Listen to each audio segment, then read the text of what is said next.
of the Urban Committee, COG, Council of Governors.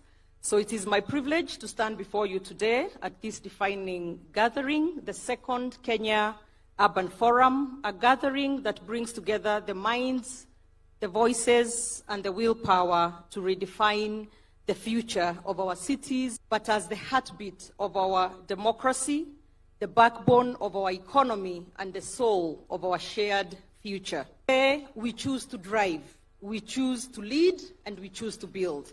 Your Excellency, at the heart of any transformative urban agenda lies one fundamental truth. Cities do not succeed by accident. They succeed by design. Cities must be re-engineered as climate-resilient ecosystems through green building codes, circular economies, clean mobility, and nature-based urban design. Let us position Kenya not only as a responder to climate risks, but as a continental exemplar of green urbanization. Mr. Fenn, the Division Director, Kenya, Rwanda, Somalia, and Uganda, Eastern and Southern Africa, World Bank.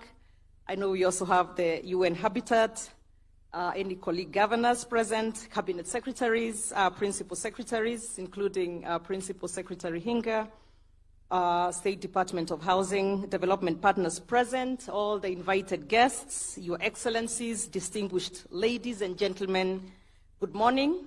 And I speak to you here on behalf of the chair for the COG Committee of Urban, the Urban Committee, COG, Council of Governors. So it is my privilege to stand before you today at this defining gathering, the second Kenya Urban Forum, a gathering that brings together the minds, the voices, and the willpower to redefine the future of our cities and urban areas. This is not just another event, this is a national moment, a space where policy meets purpose and ambition aligns with action. A moment to pause and ask, what kind of cities are we building? As settlements on a map, but as the heartbeat of our democracy, the backbone of our economy, and the soul of our shared future. Your Excellency, the global story of the 21st century is being written in our cities.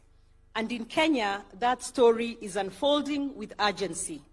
Our urban areas are growing faster than at any point in our history.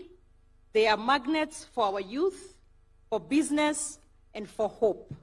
Our towns and cities are alive with energy, but this energy must be harnessed with intention. Urbanization is not an accident. It is a choice to either drift or redesign, or to design, to either inherit challenges or engineer solutions. Today, we choose to design. We choose to lead. We choose to build. Not just structures, but systems. Not just skylines, but social contracts. Today, we choose to drive. We choose to lead, and we choose to build. Your Excellency, at the heart of any transformative urban agenda lies one fundamental truth. Cities do not succeed by accident. They succeed by design. Urban planning must be anchored in vision, integrated across sectors, and localized in implementation. We must institutionalize long-term spatial planning that is digitally enabled, environmentally responsible, and participatory at every level. Urban governance must likewise evolve from fragmented mandates to unified leadership, from sectoral silos to whole-of-government coordination, from extractive systems to citizen-centered governance. This is not a technical exercise. It is about reclaiming the future of our cities as inclusive, accountable, and purpose-driven institutions of transformation. Your Excellency, infrastructure is the skeleton of the urban body, but service delivery is its soul. We must invest not only in more infrastructure, but in infrastructure that works for the majority. Roads that connect opportunity, water systems that do not fail, public transport that dignifies, markets that are accessible, vibrant, and well-serviced, housing that is affordable, safe, and integrated into the urban fabric, not isolated from it, and smart technologies that serve the people, improve efficiency, and enhance everyday life.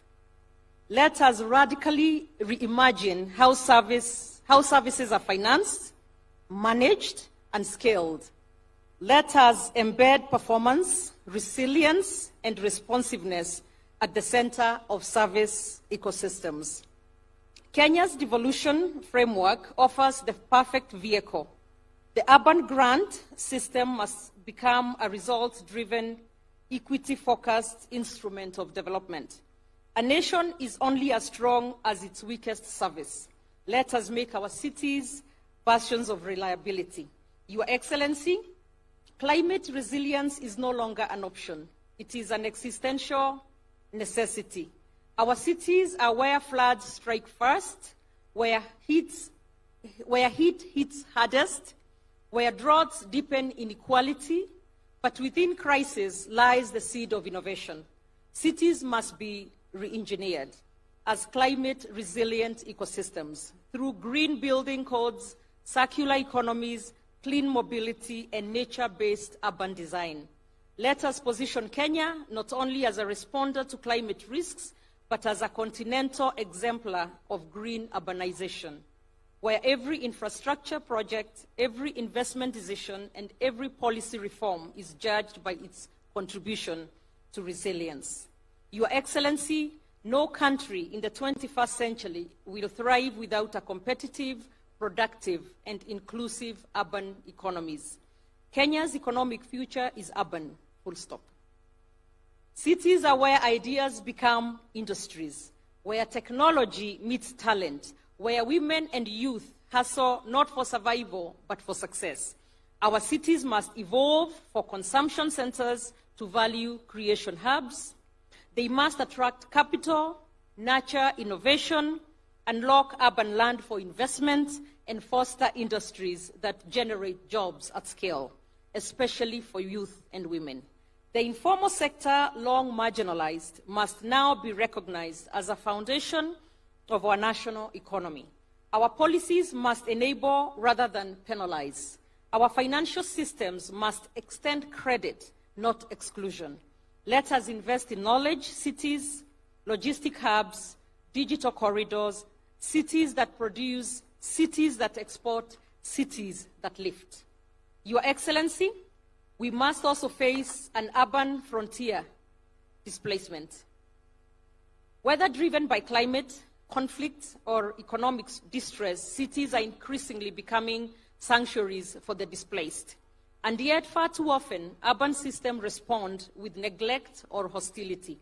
We must commit to urban inclusion as a pillar of national cohesion. This means expanding access to housing, education, healthcare, and livelihoods for all residents, regardless of status. It means upgrading informal settlements with a sense of permanence and dignity. It means turning cities into platforms of integration, not zones of further exclusion. A city that welcomes the vulnerable is a city that strengthens the nation. Your Excellency, in conclusion, the cities we build today will determine the country that we inherit tomorrow. Urbanization is not a sector, it is the stage on which every national ambition will either rise or fall. We must treat urban development as a sovereign priority, on par with security, education, and health. We must build coalitions that bridge the public, private, civic, and community sectors. And above all, Your Excellency, we must lead with courage, as you often do. The courage to plan beyond political cycles, to act beyond institutional mandates, and to dream beyond the limits of the present. Kenya's urban future is not ahead of us, it is upon us. The time to unlock it is now. Let this forum not end in declarations, let it begin the decade of delivery. Thank you. God bless our cities, and God bless Kenya.